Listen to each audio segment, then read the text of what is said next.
कर ले अख्तर के पट खोल रे,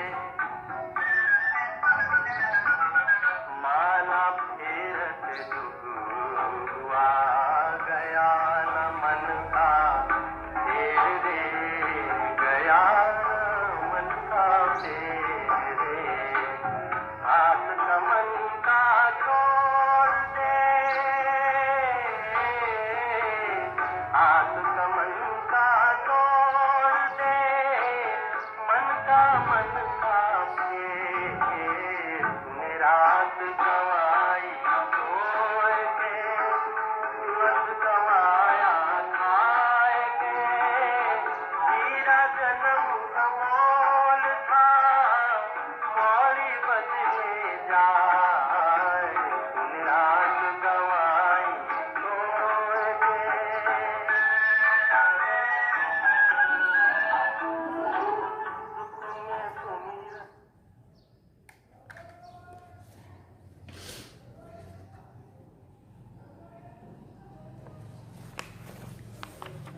ओम शांति।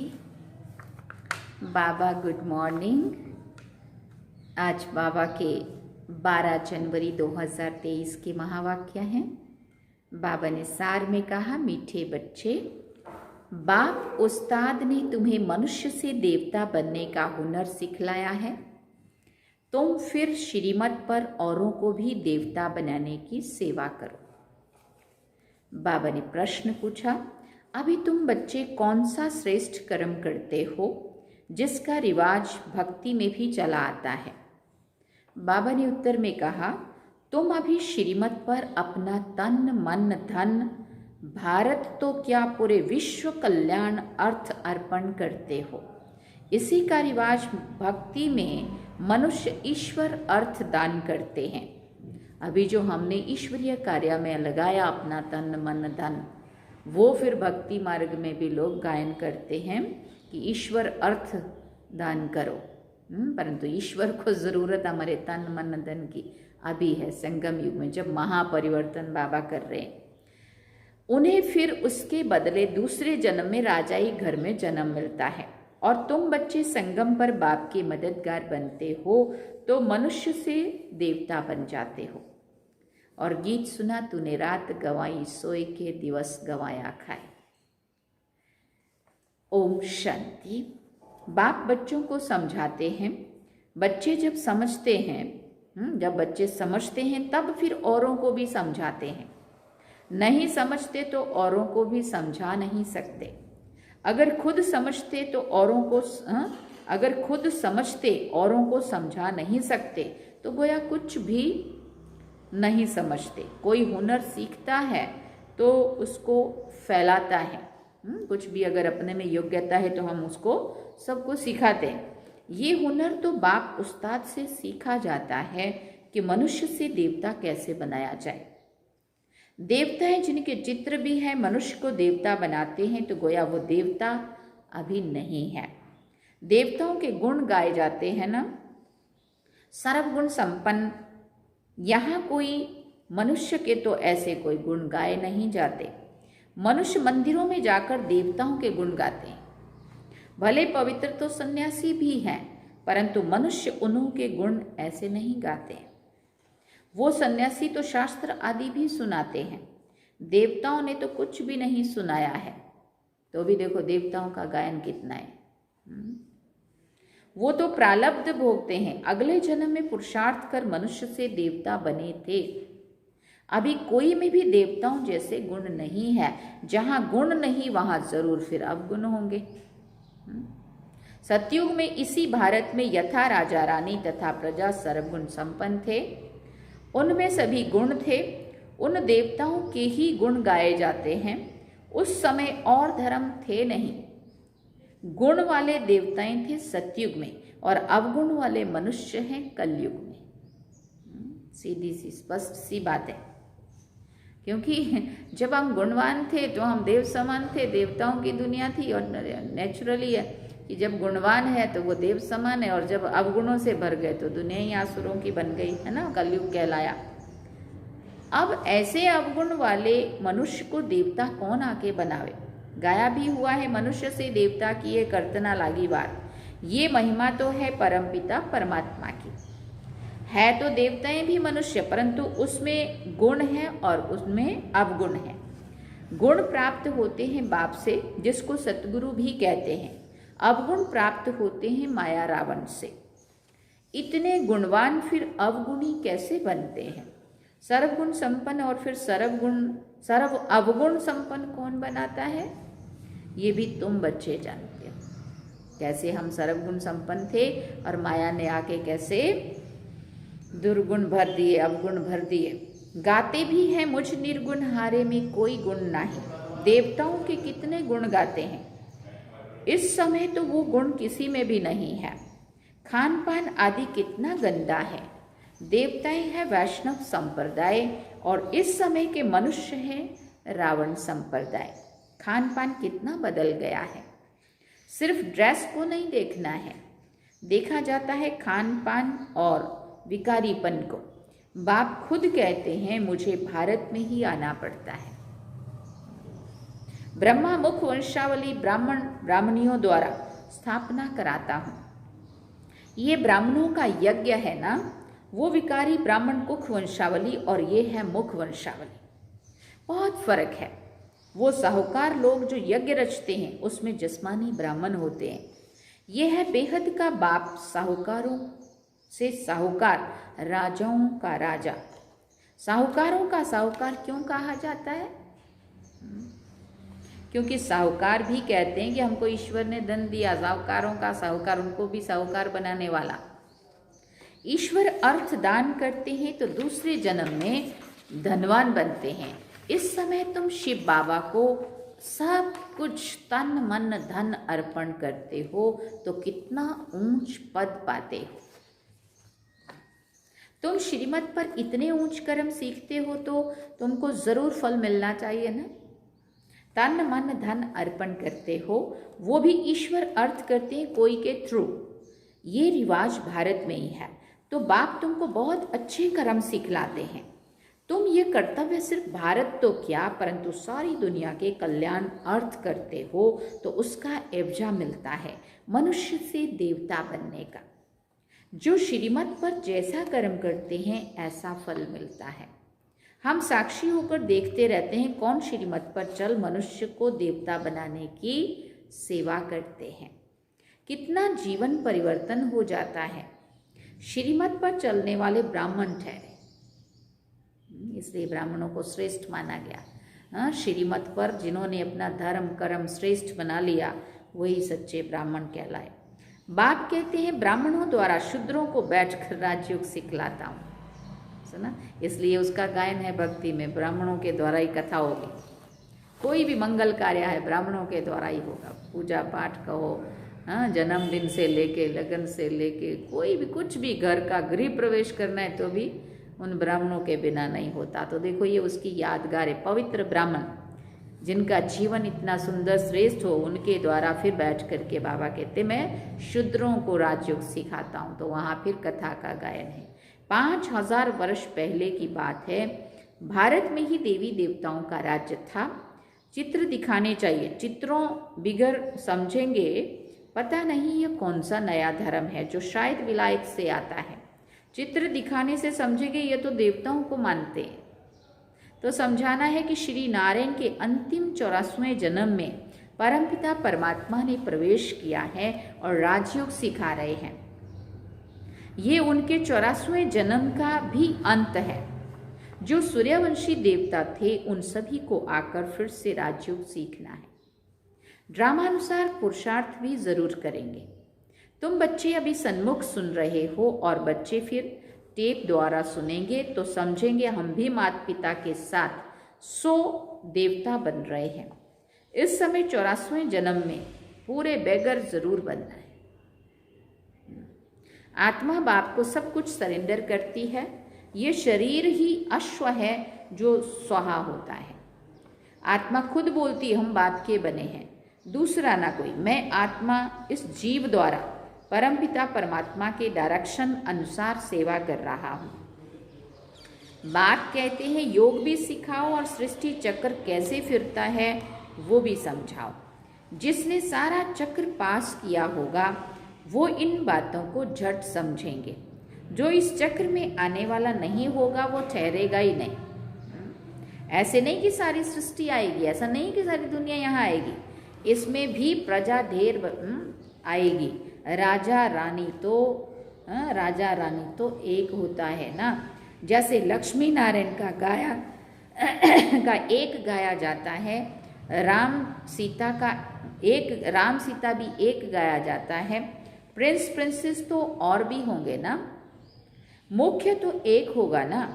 तो ऐसा एक राजा रानी बनने के लिए बहुत मेहनत करनी है। साक्षी होकर देखने से पता पड़ता है ये साहूकार राजाई कुल का है या गरीब कुल का है। कोई माया से कैसे हारते हैं, कोई भागंती भी हो जाते हैं। माया एकदम कच्चा खा जाती है। इसलिए बाबा पूछते हैं राजी खुशी हो। बाबा ने क्या पूछा? राजी खुशी हो? माया से कहीं माया की कोई नज़र तो नहीं लगती है? माया के थप्पड़ से बेहोश व बीमार तो नहीं होकर पड़ते हो? ऐसे कोई बीमार होकर पड़ते हैं, फिर बच्चे उनके पास जाते हैं, ज्ञान योग की संजीवनी बूटी देकर फिर उनको सुरजित करते हैं। माया उनको, श्रीमत का उल्लंघन होता है तो माया उनको बेहोश कर देती है, फिर आना बंद कर देते हैं, ढीले ढाले हो जाते हैं। फिर बाबा के बच्चे जो एक्टिव हैं, जो खुद होश में है, वो जा कर के फिर उनको संजीवनी बूटी सुंघाकर बाबा की ज्ञान की बातें सुनाकर उनको फिर से सुरजित करते, होश में लाते हैं, है ना। माया की जो उनको लगा होता है इंजेक्शन। ज्ञान और योग में ना रहने के कारण माया एकदम कला काया चट कर देती है। श्रीमत छोड़ मनमत पर चल पड़ते हैं, माया एकदम बेहोश कर देती है। वास्तव में संजीवनी बूटी ये ज्ञान की है, इससे माया की बेहोशी उतर जाती है। ये बातें सभी इस समय की है। सीताएं भी तुम हो। राम आकर माया रावण से तुमको छुड़ाते हैं, जैसे बच्चों को सिंध में छुड़ाया। रावण लोग फिर चुरा कर ले जाते थे। अभी तुमको फिर माया के चंबे से सबको छुड़ाना है। बाबा को तो तरस पड़ता है, देखते हैं कैसे माया थप्पड़ लगाए बच्चों की बुद्धि एकदम फिरा देती है। राम से बुद्धि फेरकर फिर रावण की तरफ कर देती है, जैसे एक खिलौना होता है। एक खिलौना हमने भी देखा है ये। दीदी ने एक बार दिखाया था, पंजाब जलंधर में थे हम, और दीदी ने एक खिलौना हमारे को दिखाया था, टेबल पे रखा और ऐसे वो गोल गोल घूमता था। तो एक तरफ सीता थी, एक तरफ रावण था और एक बीच में राम था। तो जो राम, जब वो राम की तरफ मुंह, राम सीता की तरफ मुंह आता था तो उधर को हो जाता था, जब रावण की तरफ होता था तो मुख मोड़ लेता था, ऐसा। तो ऐसा वो खिलौना था, मतलब सीता राम की तरफ देखेगी, रावण की तरफ नहीं। तो रावण की तरफ जैसे रावण आया तो मुख मोड़ लेते थे, ऐसा मुझे थोड़ा थोड़ा याद है। तो ऐसा एक खिलौना भी है, बाबा कहते राम से बुद्धि फिर रावण की तरफ कर देती है। एक तरफ राम, एक तरफ रावण, इसको कहा जाता है आश्चर्यवत बाप का बनंती, फिर रावण का बनंती। अगर हम रावण की तरफ मुंह कर रहे माना हम रावण के बन गए। माया बड़ी दुस्तर है, चूहे मुआफिक काट कर खाना खराब कर देती है, इसलिए श्रीमत कभी छोड़नी नहीं है। कठिन चढ़ाई है ना, अपनी मत माना रावण की मत, उस पर चले तो बहुत झुटका खाएंगे, बहुत बदनामी कराते हैं। ऐसे सभी सेंटर्स पर हैं, नुकसान फिर भी अपना ही करते हैं। सर्विस करने वाले रूप वसंत छिपे नहीं रहते हैं। दैवी राजधानी स्थापन हो रही है, इसमें सभी अपना अपना पार्ट जरूर बजाएंगे। दौड़ी लगाएंगे तो अपना कल्याण करेंगे, कल्याण भी एकदम स्वर्ग का मालिक बना देंगे। जैसे माँ बाप तख्त नशीन होते हैं ना, तो बच्चों को भी होना है, बाप को फॉलो करना है, नहीं तो अपना पद कम कर लेंगे। बाबा ने ये चित्र कोई रखने के लिए नहीं बनाए हैं, इनसे बहुत सर्विस करनी है। बड़े बड़े साहूकार लोग लक्ष्मी नारायण का मंदिर बनवाते हैं, परंतु ये किसी को भी पता नहीं है कि ये कब आए, इन्होंने भारत को कैसे सुखी बनाया, जो सभी उन्हों याद करते हैं। तुम जानते हो कि मंदिर होना चाहिए एक दिल वाला का, ये एक ही काफ़ी है। लक्ष्मी नारायण के मंदिर से भी क्या होगा, वो कोई कल्याणकारी नहीं है, बाबा कहते हैं। शिव का मंदिर बनाते हैं, वो भी अर्थ रहित बनाते हैं, उनका एक्यूपेशन भी नहीं जानते हैं। मंदिर बनावे एक्यूपेशन को ना जाने तो क्या कहेंगे। जब स्वर्ग में देवताएं हैं तो मंदिर होते नहीं हैं। जो मंदिर बनाते हैं उन्हों से पूछना चाहिए लक्ष्मी नारायण कब आए थे, कितना खर्चा करके कितने बड़े बड़े मंदिर बनाए, लेकिन बाबा के तो उनको पता ही नहीं कि वो थे कब, उन्होंने क्या सुख दिया था, कुछ समझा नहीं सकते हैं। इससे सिद्ध है कि जिनमें अवगुण है वो गुणवान के मंदिर बनाते हैं। हम ये सिद्ध करके बता रहे हैं कि हम अवगुण हैं, हमारे में अवगुण है, और जो गुणवान थे देवताएं हम उनका मंदिर बना रहे हैं। तो बच्चों को बहुत सर्विस का शौक होना चाहिए। बाबा को सर्विस का बहुत शौक है, तभी तो ऐसे ऐसे चित्र बनवाते हैं। भले चित्र शिव बाबा बनवाते हैं, परंतु बुद्धि तो दोनों की चलती है ना। अच्छा, मीठे मीठे सिखिल दे बच्चों प्रति माता पिता बाप दादा का याद प्यार और गुड मॉर्निंग। रूहानी बाप की रूहानी बच्चों को नमस्ते। हम रूहानी बच्चों की रूहानी माता पिता बाप दादा को दिल व जान सिख व प्रेम से याद प्यार गुड मॉर्निंग नमस्ते। थैंक यू बाबा, शुक्रिया बाबा।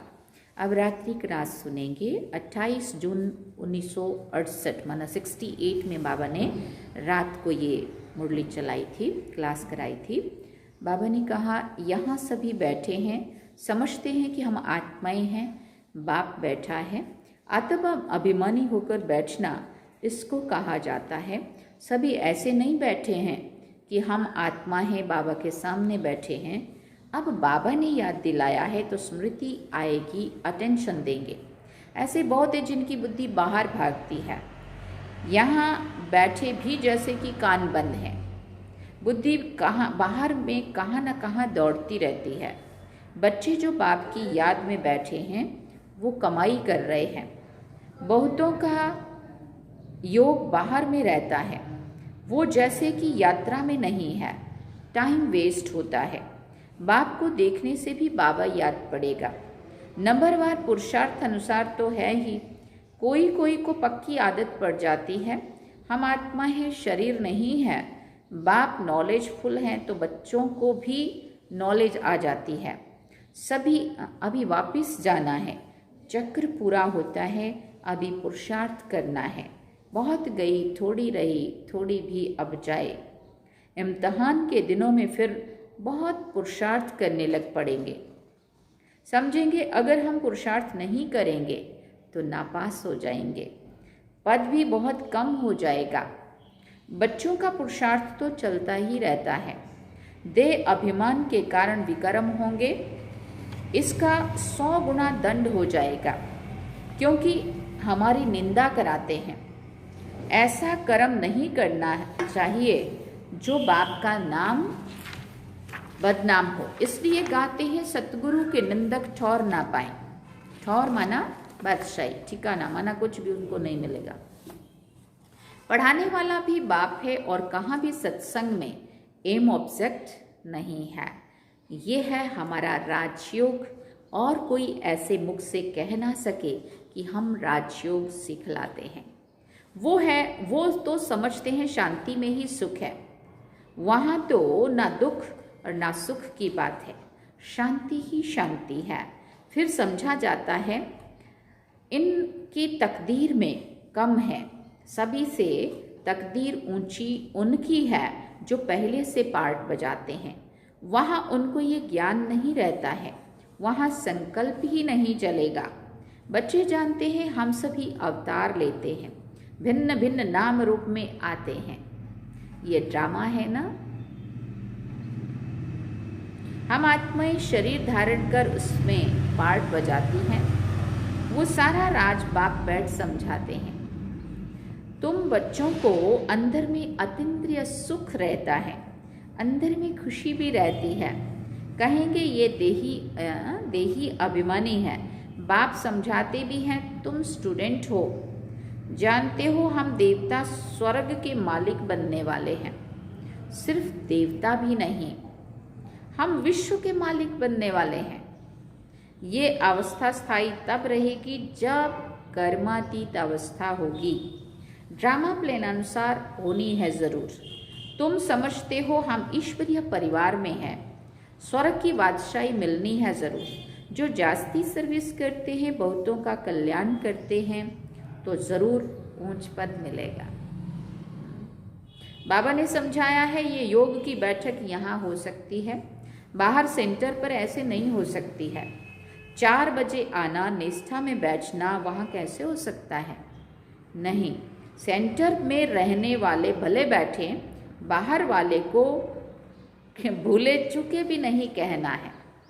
देखो जनवरी मास चल रहा है ना, अभी आजकल लोग सेंटर पे दौड़ लगा रहे होंगे, है ना। तो देखो बाबा, क्योंकि समय के हिसाब से समय ठीक नहीं है, ऐसे सुबह सुबह उठ के दौड़ के, तो मौसम भी ठंड का, अपने यहाँ तो फिर भी ठीक है, जहाँ बहुत बर्फ़ पड़ती है और बहुत ठंड होती है, वहाँ सुबह सुबह 3 बजे उठ के अमृत वेला चले जाओ सेंटर में, तो थोड़ा सा है तो सही दिक्कत। इसलिए बाबा कहते हैं, और समय भी सही नहीं है, मौसम भी सही नहीं है, तो जनवरी मास का नशा तो होता है, खुशी भी होती है। नज़दीक वाले आसपास वाले आ सकते हैं, ठीक है, बाकी दूर वालों को थोड़ा सा दिक्कत रहता है, इसलिए हम भी ज़बरदस्ती नहीं करते। पहले फिर भी आते थे, लेकिन अभी सोच समझ के ही बोलना पड़ता है, मतलब ज़बरदस्ती नहीं।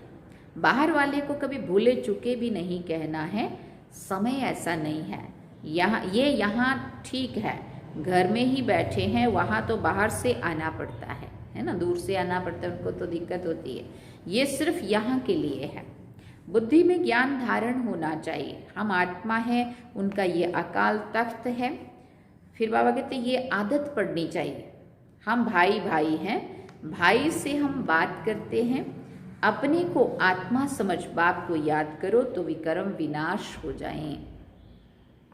अच्छा, मीठे मीठे रूहानी बच्चों को रूहानी बाप दादा का याद प्यार, गुड नाइट और नमस्ते। हम रूहानी बच्चों की भी रूहानी माता पिता बाप दादा को दिलवा जान सिकवा प्रेम से याद प्यार, गुड नाइट, नमस्ते, थैंक यू बाबा, शुक्रिया बाबा। अब धारणा के लिए मुख्य सार है।